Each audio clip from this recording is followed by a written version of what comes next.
Olá, você que nos acompanha aqui pela TV 61. Começamos mais um bate-papo com Hélio Dolly. Tudo bem, Hélio? Tudo bem, Negrão? Bom dia a todas e todos. Hoje, uma sexta-feira um tanto quanto agitada. No bate-papo com o Hélio Dolly de hoje, nós vamos falar sobre a corrupção, voltar aí ao tema que o Hélio já abordou no programa passado, sobre a corrupção no Ministério da Educação, com a novidade de que a ministra Carmen Lúcia, do Supremo Tribunal Federal, autorizou a abertura de um inquérito para investigar esses casos de corrupção, que esse inquérito deve avançar também sobre Jair Bolsonaro. Vamos ver como vai ser o comportamento da Procuradoria-Geral da República, ou melhor, do procurador Augusto Aras. O Hélio vai comentar sobre isso. Ontem foi comemorado o Dia da Memória. O Hélio vai falar também sobre esse tema e ele vai abordar ainda o aniversário dos PCs, dos partidos comunistas no Brasil, o Partido Comunista Brasileiro, o Partido Comunista do Brasil, que reivindica aí o 25 de março de 1922, a fundação. Há muitas controvérsias, o Hélio vai falar um pouco sobre isso, e vai falar também sobre a decisão do PT de ampliar as alianças para as eleições deste ano. E no baú, o Hélio prossegue falando do caso Cabo Anselmo. Hélio, será que nós vamos ter mesmo uma investigação aí da PGR em relação a esse caso da corrupção no Ministério da Educação? E eu já agrego mais uma pergunta para você, que na semana passada mencionou que era caso de impeachment do presidente. Você acha que também seria caso de já abrir uma CPI ou não? Negrão, eu acho que essa é uma investigação, vamos dizer assim, a investigação que o inquérito que a ministra Carmen Lúcia mandou abrir, autorizou a abertura, é pontual, é em relação a essa denúncia de que dois pastores estariam fora do governo, e eles que estariam vendendo, entre aspas, às prefeituras as verbas do Fundo Nacional de Educação mediante propina. Hoje, inclusive, sai a notícia de que esse pastor Gilmar, que ficou mais em evidência, são dois pastores, ele abriu faculdade, abriu editora, ele está rico, ele está rico. O cara vendia bíblias aos prefeitos, ele dizia, para você receber o dinheiro do MEC, você tem que comprar 1.000 bíblias a R$ 50 cada bíblia, e você tem que me dar R$ 15.000, ele e o outro, né? Você tem que me dar 1 quilo de ouro. Então, assim, uma corrupção visível, que obviamente envolve o ministro, porque como é que duas figuras estranhas ao governo poderiam estar fazendo isso se o ministro não soubesse? E o próprio ministro tem uma gravação dele, é tudo direitinho. Quer dizer, tem uma gravação do ministro dizendo que ele é para atender o pastor porque o presidente Jair Bolsonaro fez um pedido especial. E está provado, Jair Bolsonaro tem relação com esses dois pastores, já recebeu esses dois pastores, Flávio Bolsonaro elogiou os pastores, e agora o Jair Bolsonaro diz que coloca a cara no fogo pelos pastores, ou seja, é cúmplice, não tem como fugir disso, né, Negrão? Então, assim, a Carmen Lúcia está certa, autorizou a abertura do inquérito em relação ao ministro e pediu para estudar a abertura de inquérito em relação ao presidente da República. É uma decisão bastante forte. Ela diz que os fatos são gravíssimos, é a expressão que ela usa. Agora, uma CPI, Negrão, eu acho que por que talvez justificasse uma CPI? Talvez justificasse uma CPI que pudesse ter independência, porque o Bolsonaro aparelhou a República. Então, você vai dizer, quem é que vai investigar? A Polícia Federal. Como é que está a Polícia Federal? Aparelhada pelo governo. Quando algum delegado começa a incomodar o governo, ele é afastado e é substituído por um delegado que faz o jogo do governo. É isso que a gente está vendo de modo geral. Já foram, não sei, quase 50 delegados afastados de seus inquéritos. A Polícia Federal hoje está aparelhada, protege o Bolsonaro. A ABIN, que não teria exatamente uma função nesse caso, mas poderia levantar informações a respeito do caso, está aparelhada pelo Bolsonaro, seu diretor-geral, inclusive vai ser candidato, acho que é deputado, por um partido bolsonarista. A Procuradoria-Geral da República é o Aras, ligado ao Bolsonaro, o sabúgio do Bolsonaro. Fez aquela promessa lá no Congresso de que no segundo mandato dele ele iria ser diferente, porque ele não estaria mais dependendo do presidente. Mentira, enganou os senadores que se consideram as pessoas mais inteligentes, mais vivas da República, mais espertas. Né? Aras enganou aqueles senadores que votaram nele achando isso, e votaram nele para ele quebrar a Lava Jato. Né? Não estou defendendo, não defendo a Lava Jato, mas colocar a Lava Jato acima do combate ao Bolsonaro. Grave erro político, que será sempre cobrado. Né? Senadores da oposição, que não vamos deixar o Aras que ele vai acabar com a Lava Jato, sem se importar com o Bolsonaro. Então, investigar é difícil, né, Negrão?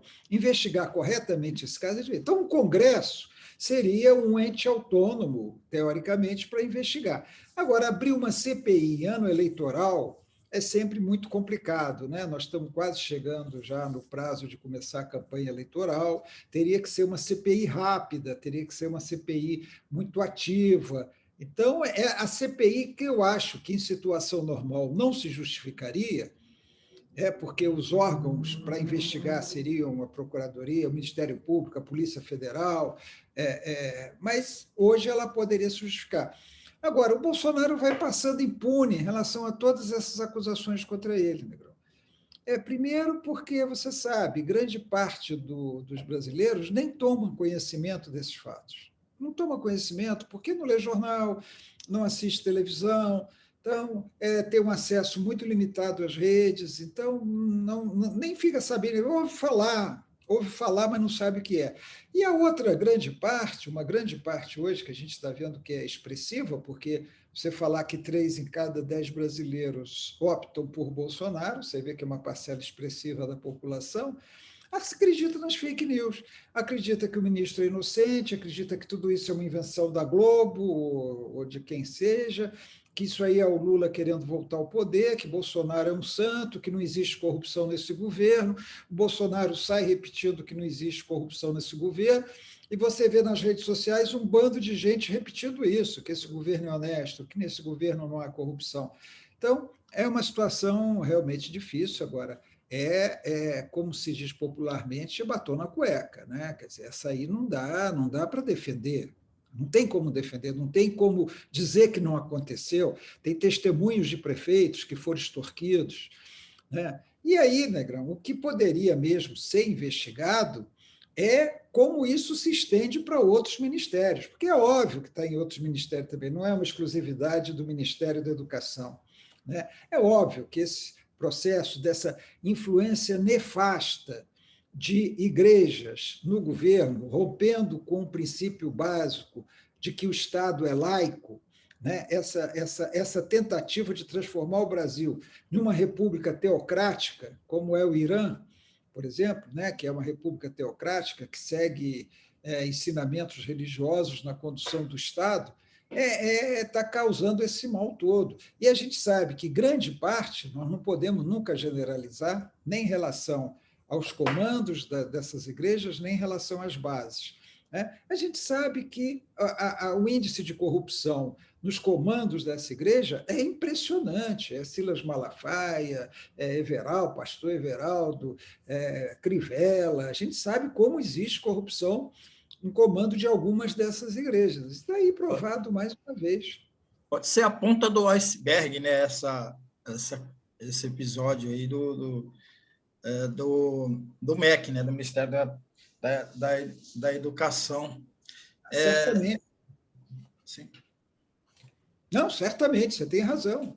É uma ponta do iceberg. É óbvio que isso aí para baixo tem muito mais do que isso. Exatamente. Vamos falar da comemoração de ontem, o Dia da Memória.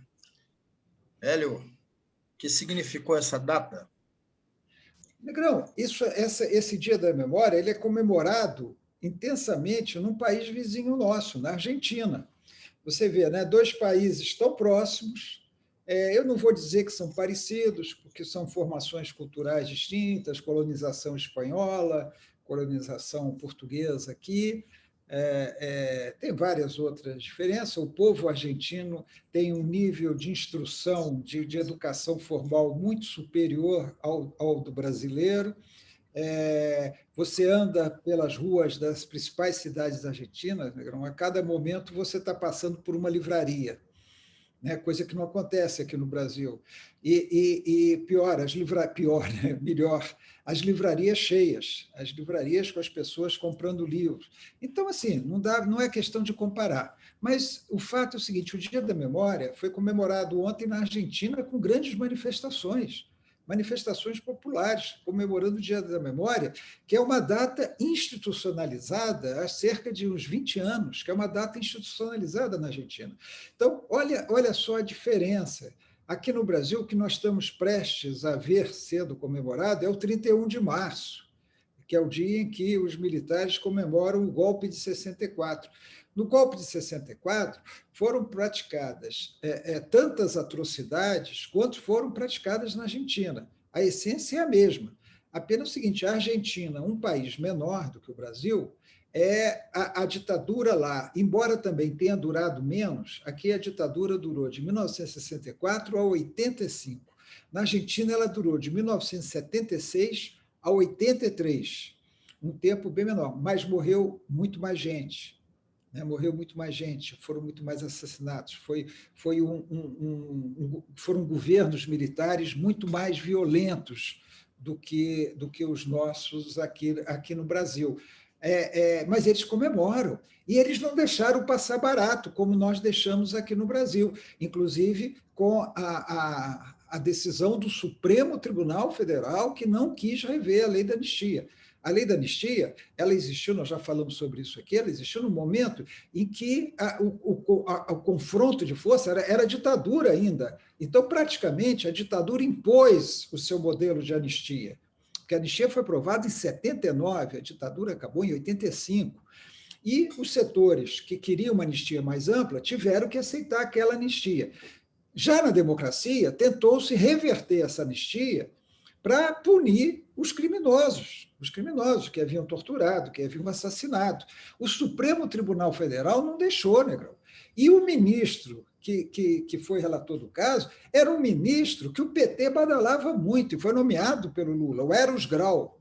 Eros Roberto Grau. Esse cara é tido como um grande jurista, até deve ser. Eu lembro dele aqui em Brasília, o pessoal do PT tentando empurrar antes dele ser ministro, obviamente, tentando empurrar uma consultoria dele na CAESB, e eu vetei, porque não tinha o menor sentido contratá-lo, era peso de ouro para dar uma consultoria jurídica. Isso no governo do Cristóvão Buarque, tá? Governo do Cristóvão Buarque. O pessoal do PT querendo trazer ele para a CAESB para ser consultor, um salário astronômico, quando a CAESB tinha seu corpo jurídico. A CAESB tinha seus advogados, não precisava do Eros Grau aqui. Então, esse Eros Grau virou ministro indicado pelo PT e impediu que a lei de anistia fosse revisada. Isso aí é outra coisa que o PT tem que avaliar.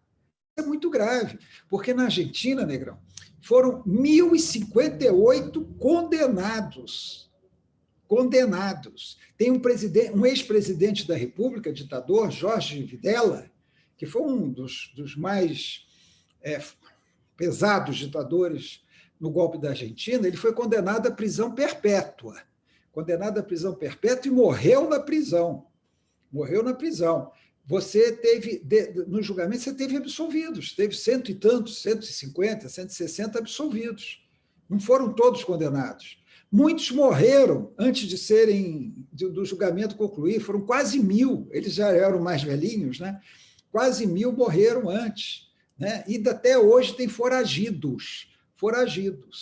Então, um tratamento completamente diferente que nós tivemos aqui. Então, o Dia da Memória para a Argentina é um dia de resgate, é um dia de você lembrar aquela ditadura, mas sabendo que os responsáveis foram punidos. Aqui no Brasil, o Dia da Memória é um dia em que você lembra aqueles que foram torturados, que foram assassinados, que foram mortos, mas cujos culpados estão aí ainda, ou estão morrendo impunes, como morreu recentemente o delegado Pedro Selig, do DOPS, lá do Rio Grande do Sul. Foi um torturador, um grande torturador, morreu recentemente, foi o responsável pelo sequestro dos uruguaios, Lília Celiberti, Universindo, Dias, que foram levados para o Uruguai e foram torturados. O delegado Fleury morreu, provavelmente uma queima de arquivo, morreu assassinado pela sua própria turma, mas eles estão todos aí. Brilhante Ustra morreu sendo endeusado pelo Bolsonaro como grande herói do Bolsonaro, um dos maiores torturadores que o Brasil já teve. Então, eu quis falar disso, né, para mostrar essa diferença.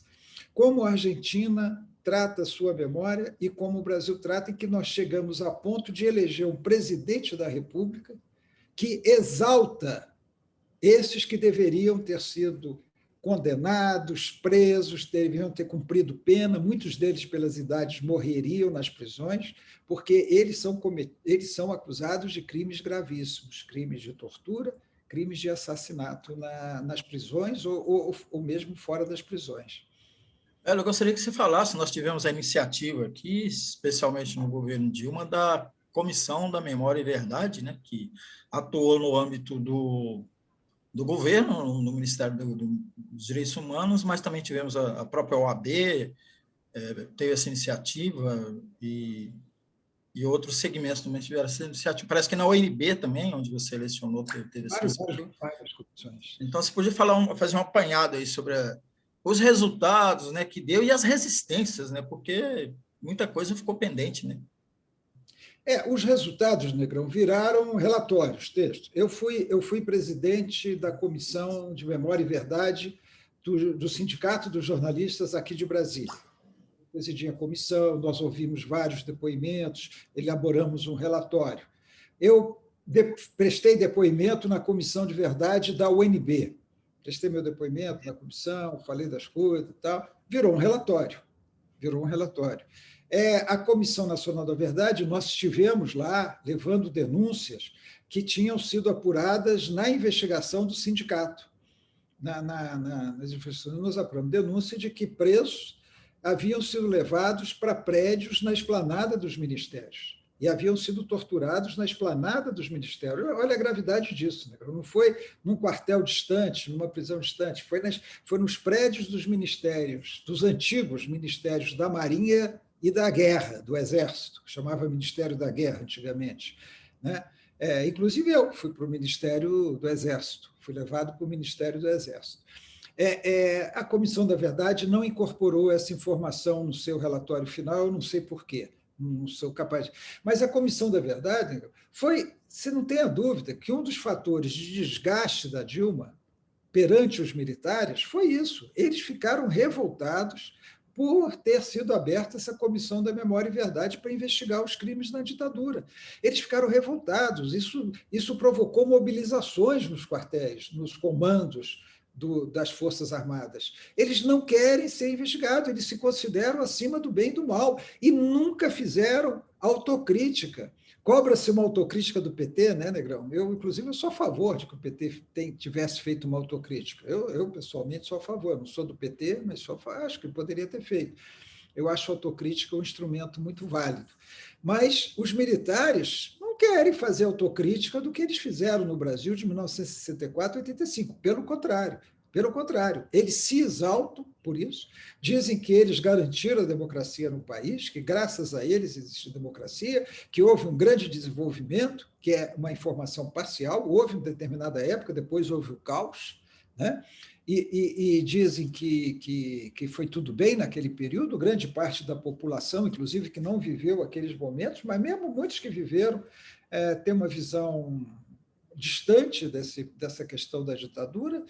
E é isso, nós não temos memória e muito menos a verdade, né? Tudo que foi levantado sobre a ditadura foi levantado principalmente pelo esforço da Igreja, né? Da Comissão de Justiça e Paz, da CNBB, de advogados que infelizmente já morreram, como Modesto da Silveira, Sigmaringa Seixas, né?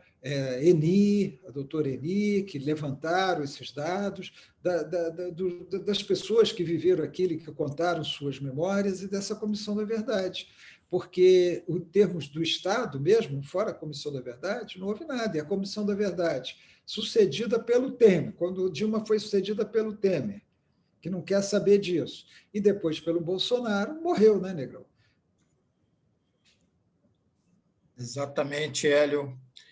Hélio, hoje, 25 de março de 2022, completa aí 100 anos, um século da fundação do Partido Comunista do Brasil, né? A sigla, o nome inicialmente era esse, do Brasil, mas existem duas correntes aí do comunismo brasileiro que reivindicam a data, né? O Partido Comunista do Brasil, PCdoB, e o Partido Comunista Brasileiro. Comenta aí um pouco, você que pertenceu aí na luta política a uma dissidência do PCdoB na época lá, de sua militância no movimento estudantil, mas lembra aí para a gente um pouco dessa história do Partido Comunista. Negrão, na verdade, tem 3 partidos fazendo a comemoração, viu? São 3 Ah, que é? estão comemorando. E 2 delas, Negrão, em Niterói. É. O Partido Comunista do Brasil e o Partido Comunista Brasileiro estão fazendo suas comemorações em Niterói.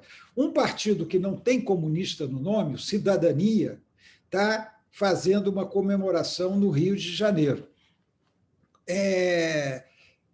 Niterói, porque lá foi criado o partido. Você sabe que o Partido Comunista do Brasil, como você bem lembrou, ele foi criado com esse nome, Partido Comunista do Brasil. E é por isso que o PCdoB de hoje reivindica esse aniversário de 100 anos. Né? Ele vem de lá. E o PCB, o Partido Comunista Brasileiro, também reivindica essa data. Vamos contar isso aqui rapidamente. Foi o seguinte: 9 pessoas, né, criaram o Partido Comunista do Brasil há 100 anos, numa reunião em Niterói. É interessante, Negrão, a gente ver a composição dessas 9 pessoas, própria da época, 1922. O líder, o Astrogildo Pereira, era um jornalista. E havia um contador entre eles. Os outros, Negrão, era um vassoureiro, era um gráfico, era um sapateiro, tinha 2 alfaiates, um ferroviário e um barbeiro. Então, essa era a composição original do Partido Comunista do Brasil. Mas, para sintetizar essa explicação, Negrão, que as pessoas às vezes fazem alguma confusão, em 58, quer dizer, o Partido Comunista do Brasil foi muito importante em determinado momento da história brasileira. Você vê que na Constituinte de 1946 ele elegeu o Luiz Carlos Prestes, que era o seu secretário-geral, o seu líder maior, senador, com uma grande votação, e elegeu uma bancada que, se eu não me engano, havia pelo menos uns 10 deputados. Só que em 1947, aí é a famosa democracia brasileira, em 1947, o governo do Dutra decretou, com o apoio do Tribunal Superior Eleitoral, a proibição do Partido Comunista. O Partido Comunista foi proibido. E aqueles deputados e senadores eleitos pelo Partido Comunista foram cassados, tiveram seus mandatos cassados. Então, o Partido Comunista entrou para a clandestinidade. Nessa época, ele tinha muito movimento, muita influência. Você tem a famosa, que eles chamam de intentona, a revolta de 1935, que fracassou. Você tem Luiz Carlos Prestes sempre como o cavaleiro da esperança, um grande nome na política brasileira, que mesmo na clandestinidade continuou bastante atuante. Mas o que aconteceu, Negrão, foi que em 1958 o Partido Comunista mudou sua linha política, houve uma conferência, mudou sua linha política e começou a haver uma dissidência que em 1961 o PCdoB, criado em 22, mudou de nome, passou a ser Partido Comunista Brasileiro.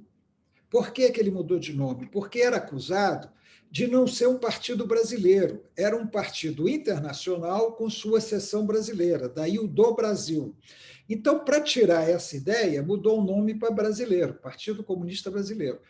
Um ano depois, um grupo dissidente fundou o PCdoB, voltou o nome anterior e se separou daquele original. Então, os dois têm razão de dizer que são da mesma origem. Né? Tanto os dois partidos têm direito. Porque em 1900, foi depois, foi 91, em 91, o PCB mudou de nome, o Partido Comunista Brasileiro mudou de nome para Partido Popular Socialista. Você lembra disso, óbvio. Foi uma mudança bastante radical, mudou sua linha política. O PCdoB continuou. E uma turma do PCB, que não concordava com isso, manteve o velho PCB. Por isso que são três. Então, você teve o PCB, que continuou, o PCdoB, e o PPS, que depois, anos 2020, virou Cidadania, que é o Partido Cidadania hoje, que está se fazendo federação com o PSDB. Então, assim, já totalmente distante daquelas teses comunistas antigas ou até atuais. O Cidadania hoje não tem como se reivindicar partido comunista, não é um partido comunista. Mas também está comemorando, porque a origem dele é essa, é o PCdoB, que mudou o nome para PCB em 61, e que virou PPS, que agora virou Cidadania. O PCB, que está comemorando em Niterói, é um partido pequeno, legalizado, mas pequeno, sem representação parlamentar, que é bastante ortodoxo, vamos dizer assim, para simplificar o pensamento, que também está comemorando. E o PCdoB, que diz, nós estamos vindo desde 22. Em 1962, nós não criamos um novo partido, nós mantivemos o partido criado em 62. Então, são três comemorações hoje. Agora, esses três partidos hoje, Negrão, têm muito pouca influência na política brasileira, né? Tem uma influência muito limitada, principalmente o PCB, tem uma influência muito limitada na política brasileira, e sofreram muito. Parte dessa queda se deu com o surgimento do PT, que surgiu reunindo, inclusive, antigos integrantes desses partidos, dos partidos comunistas, de outras organizações comunistas que surgiram a partir de 64, principalmente, mas algumas delas são anteriores, e que formaram o PT, né? Então, o PT se transformou no maior partido de esquerda do Brasil, deixando em segundo plano todos esses dois partidos comunistas, e o Cidadania enveredou por outro caminho, da social-democracia e tal. Muito bom, Hélio Dolly. Eu quero, antes de passar para o próximo tema, pedir licença para você para reverenciar os 100 anos do PCdoB. Desses 100 anos, eu militei quase 40 anos, rompi com o partido em 2018 e na carta em que eu enviei para a direção do partido, falando do meu rompimento, eu pontuava que o PCdoB não é mais um partido comunista. Em essência, a luta essencial do povo brasileiro, do proletariado e a luta pelo socialismo, o PCdoB abandonou e tornou-se ideologicamente um partido pequeno burguês e politicamente um partido oportunista. Reitero minhas palavras, mas registro que devo muito da minha vida pessoal, profissional, ao PCdoB, à minha militância no PCdoB. Vamos para o próximo ponto. Vamos falar da ampliação das alianças do PT. Hélio. Nós estávamos falando de PT, né, Negrão? Não, é um dado interessante, Negrão. O Alckmin se filiou ao PSB nitidamente para ser o vice do Lula. E há uma reação dentro do PT, inclusive de personalidade do PT, como os ex-presidentes José Genuíno e Rui Falcão, que já foram presidentes do PT, mas há um grupo que resiste a isso, parece que não está entendendo, esse grupo parece que não está entendendo o momento que nós vivemos, e achando que o PT sozinho, aquela velha coisa hegemonista do PT, o PT sozinho consegue tudo, ganha eleição, governa, e a gente já tem até na prática, sabe que isso nem na prática... Se o momento é de derrotar o Bolsonaro, todas as forças que querem derrotar o Bolsonaro e que afinam em torno de um programa mínimo devem estar juntas. E o dado relevante, Negrão, é que ontem um grupo majoritário do PT aprovou um documento em que respalda plenamente essa política que o Lula já está executando de ampliar as alianças, de tentar ampliar ao máximo a aliança, e dizendo, inclusive, o seguinte: mesmo aqueles que se opuseram ao PT no passado são bem-vindos agora em torno dessas alianças, para derrotar o Bolsonaro, porque o objetivo é derrotar o Bolsonaro. E eu até iria além. Eu acho que assim, o objetivo é derrotar o Bolsonaro, o objetivo principal é essa, mas essas alianças são necessárias. Primeiro, para possibilitar vitórias eleitorais, onde o PT dificilmente conseguiria vitórias eleitorais. Eu estou falando aí de estados, né, de unidades da federação. Segundo, para ter uma aliança maior para resistir ao golpe que Bolsonaro ainda pretende dar. Uma coisa é o Bolsonaro resistir a uma vitória da esquerda, só da esquerda, do PT. Outra coisa é o Bolsonaro resistir a uma vitória de forças democráticas lideradas pelo PT. É diferente, você amplia essa resistência. E, finalmente, Negrão, para governar. O PT não vai governar sozinho. O PT não vai. Se ele vai ter alianças para governar, por que ele não pode ter alianças nas eleições? Entendeu? Então, esse pensamento estreito, hoje expressado muito por um setor grande do PT, e por outros partidos, mas aí é outra coisa, PSOL, tá? Está sendo derrubado na prática, não só pelo Lula, que está tendo essa visão mais ampla do processo, como agora a maioria do PT se expressou em documentos, se expressou claramente a favor dessas alianças. Ou seja, isso abriu um campo, inclusive nos estados, nas eleições para governadores, em que vários estados essas alianças estavam sendo impedidas em nome desse falso purismo. Né? Nós não podemos nos juntar em quem defendeu o impeachment, nós não podemos nos juntar a quem nós já brigamos, nós não podemos nos juntar a quem já foi adversário, ou seja, nós vamos ficar aqui sozinhos. Então, isso aí foi revertido. Por isso que eu achei importante tratar disso hoje, né? Porque, embora não esteja sendo dada grande importância a esse movimento, ele é muito importante para essa candidatura de oposição, a principal candidatura de oposição ao Bolsonaro hoje. Exatamente, Hélio. Você tem reiterado aqui, a gente tem aqui acompanhado que, de fato, a necessidade de ampliar as forças políticas, né, para a gente garantir o enfrentamento ao fascismo. Agora é enfrentar o fascismo. Mas o que me deixa muito, assim, de certa forma, até perplexo, Hélio, que muitos setores da esquerda, você mencionou o PT, mas nós acabamos de falar do PCdoB também, eu convivo, tenho uma conversa muito grande ainda com militantes e dirigentes do PCdoB, ponto da amizade que se angariou durante todo esse tempo, mas muita gente não acredita que a gente possa estar aí às margens, né, às raias de se estabelecer um regime fascista, né? Não consegue fazer essa leitura, Hélio. Por quê? Negrão, eu acho que é uma interpretação errada da realidade, não conhecer a realidade que nós vivemos, a realidade concreta. Uma coisa são seus desejos, seus objetivos a longo prazo, estratégicos, outra coisa é o que você pode fazer em cada momento. Nós falamos aqui hoje de PC, falamos de Dia da Memória, vamos falar daqui a pouco do Anselmo, do Cabo Anselmo. Veja só, Negrão, em 64, você tinha mobilização popular, você tinha sindicatos atuantes, você tinha uma Central Geral dos Trabalhadores poderosa, você tinha revolta de sargentos, revolta de marinheiros, ou seja, você tinha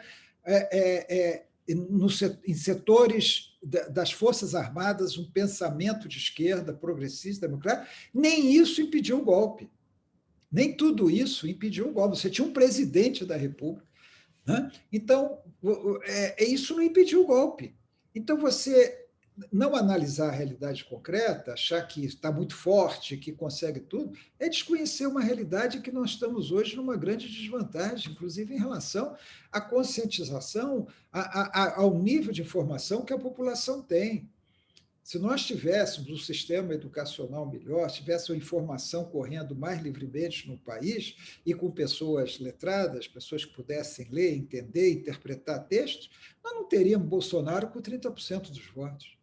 Seria impossível ter Bolsonaro com 30% dos votos. Então, essa é a realidade concreta do Brasil. Acho que essas pessoas não analisam a realidade, elas vão pelos seus desejos ou pelos manuais que elas leem e que diz que você tem que fazer e transplantam realidades, outras realidades distantes, às vezes no tempo ou no espaço geográfico, para o Brasil, sem ter condições de fazer isso. Ah, mas lá em tal lugar foi assim, assim. Bom, mas nós estamos no Brasil, nós não estamos lá, nós estamos no Brasil.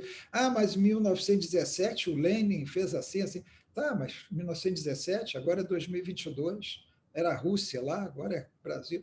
Eu acho que essas pessoas não conseguem raciocinar dentro da realidade concreta, encontrar os caminhos para o que elas querem dentro dessa realidade.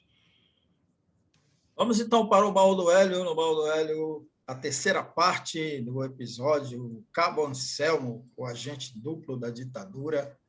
Hélio. Olha, Negrão, nós já falamos, né, da revolta dos marinheiros em 1964, foi uma dos pretextos, né, um forte pretexto para o golpe que foi dado no dia 1º de abril. Foi iniciado no dia 30, à noite do dia 31 de março e consumado no dia 1º de abril. O Anselmo, ele, como eu disse aqui, ele foi um dos líderes da revolta dos marinheiros e ganhou bastante notoriedade. Quando veio o golpe, o que aconteceu? Ele perdeu, ele estava na primeira lista dos que perderam seus direitos políticos, foi expulso da Marinha e chegou a ser preso. Ele chegou a ser preso e fugiu da prisão. Aí começam as dúvidas a respeito do Anselmo, desse Cabo Anselmo, que eu já expliquei aqui, que ele era marinheiro de primeira classe, mas ficou conhecido como Cabo Anselmo. Há quem diga, Negrão, que nesse tempo da revolta dos marinheiros, ele já era um agente. E era um agente, inclusive, pago pela CIA dos Estados Unidos. Há quem diga isso. Por quê? Porque logo depois do golpe, ele foi afastado da Marinha, como teria que ser, naturalmente, em função do golpe. Ele foi preso, mas ele fugiu da prisão. Então, a partir daí, começou-se a especular de que ele seria. Mas a maioria dos que estudaram, dos que pesquisaram, dizem que não, que a conversão dele à ditadura se deu depois, não foi agora. Porque quando ele fugiu, o que ele fez? Ele foi para Cuba, ele se exilou em Cuba, e ele fez treinamento militar em Cuba. Ele esteve lá em Cuba. Quer dizer, aí tem a questão, quando ele estava em Cuba, ele já era um agente, ou ali ele ainda pensava em fazer a revolução no Brasil, derrubar a ditadura? Não se sabe com clareza disso. A maioria diz que ele ali ainda não era. Mas ele voltou para o Brasil em 70, pela VPR, Vanguarda Popular Revolucionária, uma organização de combate à ditadura. E aí, Negrão, ele foi preso, e dizem que é aí que se deu. Ele foi preso, foi torturado pelo Fleury e admitiu trabalhar para o Fleury. E aí, a partir daí, ele passou a ser um agente infiltrado, com o codinome de Daniel. Ele passou a ser um agente infiltrado, esteve no Chile, em contato com exilados brasileiros no Chile. Né? O golpe no Chile foi em 73, vamos lembrar disso. Ele esteve no Chile, e ele entregou muita gente. Ele era um agente do Fleury, do delegado Sérgio Paredes Fleury, um dos mais notórios policiais no combate à esquerda no Brasil, torturador. Aqui, quando a gente era preso aqui, os caras falavam, olha, vou mandar você para o Fleury. A ameaça era essa, vão mandar você para o Fleury. Na época, falava-se pouco nesse outro aí que morreu, o coronel, né? Falava-se mais no Fleury. Mas o fato mais notório, Negrão, para a gente terminar aqui, foi o seguinte, aí que é uma coisa grave. Ele se infiltrou, né? Ele estava infiltrado, e eles acertaram de desbaratar um grupo lá em Recife. E, Negrão, o Anselmo namorava uma moça paraguaia, uma guerrilheira paraguaia chamada Soledad Viedma. Ele namorava ela, ele passeava com ela, andava com ela, pois ele entregou ela também. E ela estava grávida de 3 meses dele. Ela foi presa, foi torturada, perdeu o filho e foi assassinada.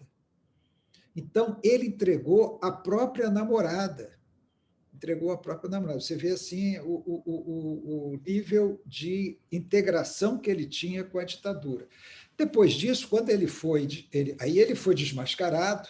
Quando ele foi desmascarado, ele se escudou numa identidade falsa e passou a viver na clandestinidade. Aí é uma história longa, porque ele nunca demonstrou nem arrependimento nem remorso, nada. Ele tinha muito medo de ser executado, de ser, como a gente falava, justiçado. Né? Ele tinha muito medo de ser justiçado, vivia escondido, meio paranoico, meio esquisito, andou pelo exterior, depois voltou e morreu com uma identidade falsa. acho que, se eu não me engano, Alexandre Montenegro. Morreu com essa identidade falsa, fez operação plástica para mudar o rosto, para não ser reconhecido, vivia numa paranoia e se sentiu desprotegido, principalmente depois que o Fleury morreu. Ele se sentiu desprotegido, assim como se a qualquer momento aqueles remanescentes da esquerda armada pudessem executá-lo. Então, é uma história muito triste, Negrão, que a gente tem assim dessa infiltração, mas só para terminar, Negrão, não foi a única, foi a mais notória, vamos dizer assim. Houve muitos casos, tanto como a gente chamava, repressão, conseguir infiltrar agentes nas organizações de esquerda, principalmente naquelas organizações que tinham menos critérios de recrutamento para recrutar as pessoas. A pessoa aparecia, blá, blá, blá, aí já trazia para dentro da organização, já ficava conhecendo, e era um agente filtrado. Como também de militantes que, quando eram presos, passavam para o outro lado, para não serem torturados, para não serem assassinados, passavam para o outro lado e passavam a dar informação aos órgãos de repressão. Eles eram chamados pela polícia, pelo exército, eles eram chamados de cachorros. Eles eram tratados como os cachorros. Os cachorros eram aqueles que estavam infiltrados nas organizações. Praticamente, quase todas as organizações devem ter passado por isso, devem ter passado por infiltrado. Nós falamos aqui do PCB. O PCB teve um que eu conhecia aqui em Brasília, porque ele era jornalista, cobria Congresso Nacional, o Adalto. Acho que era Adalto Santos. Adalto Santos chegou a ter contato direto com o Prestes, tinha contato pessoal, acho que ele era secretário do Prestes, alguma coisa assim, eu não estou lembrando direito. O Adalto entregou o PCB e tal, depois ele estava aqui como jornalista. Todo mundo sabia quem ele era, mantinha uma certa distância dele, mas ele ficava ali como jornalista. Então, havia muitos cachorros mesmo infiltrados nessas organizações de esquerda. Ou seja, né, Hélio Dolly, os traidores, ninguém respeita os traidores, né? Os cachorros estão por aí. E assim a gente termina aqui com esta rememoração importante aí que o Hélio Dolly nos traz do Cabo Anselmo, um exemplo que a gente tem que ter aí de como agiam esse tipo de gente, né? Mandou para a morte a ex-companheira e o filho que estava no ventre dela. A gente termina aqui o bate-papo com a Elidório. Peço você que nos ajude a impulsionar aqui o nosso programa. Se inscreva no canal, compartilhe esse programa. Se você estiver nos assistindo aqui pela TV 61 e se estiver pela TV 247, se inscreva para ajudar a TV 247 chegar a 1 milhão. Obrigado, Hélio. Obrigado a você que nos assistiu. Até segunda. É segunda, Negrão.